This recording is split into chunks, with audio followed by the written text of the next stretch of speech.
എല്ലാവർക്കും സ്വാഗതം. ഈ റിവ്യൂ ഇഷ്ടപ്പെടുവാണെങ്കിൽ ഒന്ന് ലൈക്ക് ചെയ്തും സബ്സ്ക്രൈബ് ചെയ്തും സപ്പോർട്ട് ചെയ്യണേ. അപ്പോൾ പാർട്ടിയൊക്കെ കഴിഞ്ഞ് നന്ദു വീട്ടിലോട്ട് കയറി വരുവാണ്. അനിയെ കാണാത്തത് കൊണ്ട് തന്നെ നന്ദുവിന് നല്ല വിഷമമുണ്ട്.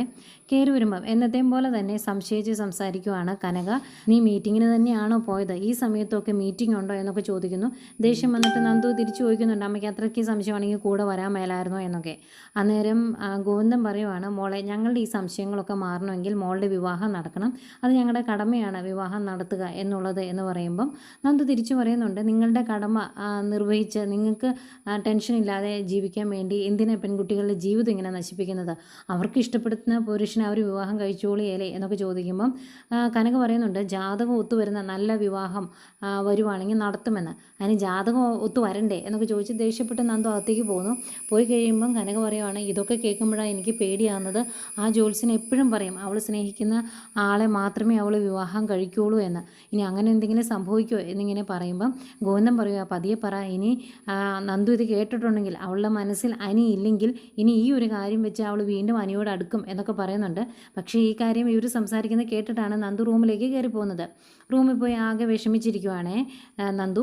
ഈ സമയം അനിയും പുറത്ത് വണ്ടിയിൽ ആകെ വിഷമിച്ചിങ്ങനെ ഇരിക്കുവാണ്. ഫോൺ വിളിച്ചിട്ട് നന്ദു എടുക്കുന്നില്ല. ഇനി എന്ത് ചെയ്യുമെന്നൊക്കെ ഓർക്കുന്നു. ലാസ്റ്റ് ഹോട്ടലിൽ സംഭവിച്ചതിനെക്കുറിച്ച് അനി ഒരു വോയിസ് ഇടുവാണ് നന്ദുവിന്. അത് കേട്ട് കഴിയുമ്പോൾ നന്ദുവിന് ആകെ വിഷമം. നന്ദു തിരിച്ചു വിളിക്കുന്നു. എന്നിട്ട് ചോദിക്കുന്നുണ്ട്, എന്താണ് നമ്മുടെ കാര്യത്തിൽ മാത്രം ഇങ്ങനെയൊക്കെ നടക്കുന്നത്?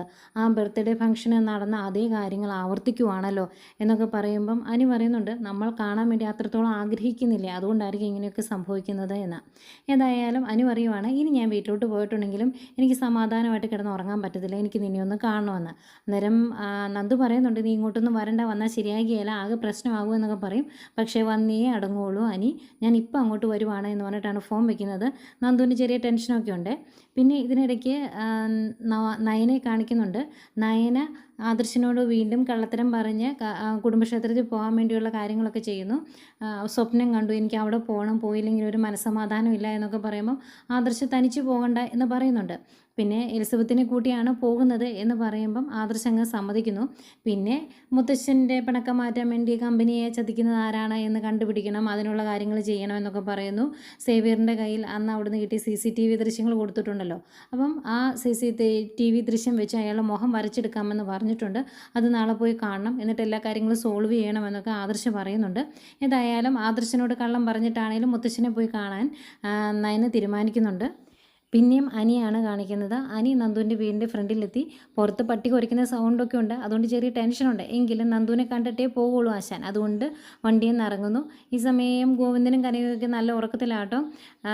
വന്നതിന് ശേഷം ഞാനിവിടെ എത്തിയിട്ടോ എന്ന് പറഞ്ഞ് അനി ഒരു വോയിസ് ഇടുവാണ് നന്ദുവിന്. പിന്നെ ഇറങ്ങി ചെല്ലാതിരിക്കാൻ പറ്റത്തില്ലല്ലോ, അതുകൊണ്ട് പയ്യെ പുറത്തേക്ക് ഇറങ്ങി ചെല്ലുന്നു. അന്നേരം ചിരിച്ച് പിടിച്ച് പുറത്ത് നിൽപ്പുണ്ട് അനിയോട് കുറേ സംസാരിക്കുകയൊക്കെ ചെയ്യുന്നു. അത് കഴിഞ്ഞൊന്ന് ഹഗ് ചെയ്തോട്ടെ എന്ന് വയ്ക്കുമ്പം അതിൻ്റെ ആവശ്യമില്ല, നീ എപ്പോൾ കണ്ടാലും ഇത് തന്നെയാണ് നിൻ്റെ പരിപാടി, അതുകൊണ്ട് വേണ്ട എന്ന് പറയും. അതുകൊണ്ട് തന്നെ ആ കൈ ഒന്ന് പിടിച്ച് കയ്യിലൊരു ഉമ്മയൊക്കെ കൊടുക്കുന്നുണ്ട് കേട്ടോ അനി. എന്നിട്ട് ഇതിന് കുഴപ്പമൊന്നുമില്ലല്ലോ എന്ന് പറയും. അത് കഴിഞ്ഞ് ചോദിക്കുന്നുണ്ട്, ഹോട്ടലിൽ വെച്ച് നിങ്ങൾ രണ്ടുപേരോട് ഫുഡ് കഴിച്ചുകൊണ്ടിരിക്കുന്നപ്പം നിവിൻ എന്തെങ്കിലും പറഞ്ഞായിരുന്നോ എന്ന് ചോദിക്കുന്നുണ്ട്. അന്നേരം ഒന്നും പറഞ്ഞൊന്നുമില്ല. പിന്നെ ഈ നമ്മൾ സംസാരിച്ച കാര്യം തന്നെയാണ് നിവിനേട്ടനും പറഞ്ഞത്. കാരണം നമ്മൾ എത്ര തവണ ഫങ്ഷൻസ് അറേഞ്ച് ചെയ്തോ അന്നൊക്കെ നിനക്ക് എൻ്റെ അടുത്തോട്ട് വരാൻ പറ്റിയില്ല, വന്ന് എൻ്റെ കൂടെ ഫുഡ് കഴിക്കുന്നത് നിവിനേട്ടനാണ്, ആ കാര്യം സംസാരിച്ചു എന്ന് പറയും. അത് കഴിഞ്ഞ് കുറച്ച് നേരം സംസാരിച്ചിട്ട് പൊയ്ക്കോളാൻ പറയുവാണ് അനിയോട്. എനിക്ക് പോകാൻ മടിയാണ്.